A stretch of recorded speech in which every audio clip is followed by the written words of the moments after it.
Hello mga beshwaps, dahil nga rest day natin kahapon ay medyo napasarap yung tulog ko. Kanina pa nga ako dyan gising pero tinamad pa akong bumangon. Nakaramdam na nga lang ako ng gutom kaya naman tumayo na ako tsaka lumabas na para mag-prepare ng breakfast. O diba gutom pa lang pero mukha na ako agad busog. Habang nag-iisip na ako kung yung lulutuin ay binuksan ko na muna tong parcel ko at medyo antok pa nga ako dyan, naghihikab-hikab pa. Share ko nga lang pala sa inyo itong ginagamit namin na all-purpose cleaner dito sa bahay from Sads. Ayan, ilalagay mo lang siya sa 500 ml na tubig. Tapos, hintayin mo lang siyang ma-dissolve for 5 to 8 minutes. Tapos, i-shake mo lang.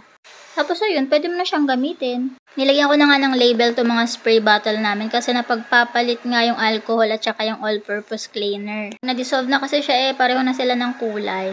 May nabibili nga pala nito na set na, yung may kasamang spray bottle plus yung 6 pieces na pads. Kaso tipidity nga ang person at saka madami pa kaming spray bottle dito sa bahay. Kaya naman yung pads na lang ang in-order ko. Nakaraan nga medyo natagalan sila bago mag-restock. Buti na lang meron na ulit sila kaya naka-order na ulit ako.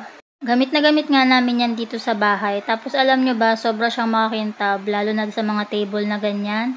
Yan na nga rin yung ginagamit ko sa sofa namin, sa throw pillow dyan sa salas. Ang bilis din yung makatanggal ng mga manti-mantika doon sa gas range namin. Tapos syempre yan din yung ginagamit ko sa ref namin. Basta ginagamit namin siya talaga sa loob, sa buong bahay. Bukod nga sa disinfectant siya, sobrang bango din niya. Hindi siya amoy chemical, amoy fresh lang siya. Kaya naman after mo maglinis, abay ang sarap umupo at saka mag-relax. At eto na nga, nagmukha namang salas itong part ng bahay namin na to. Kaya naman sa mga bet o order, lalagay ko na lang yung link sa comment section or sa yellow basket. Ayun lang, salamat!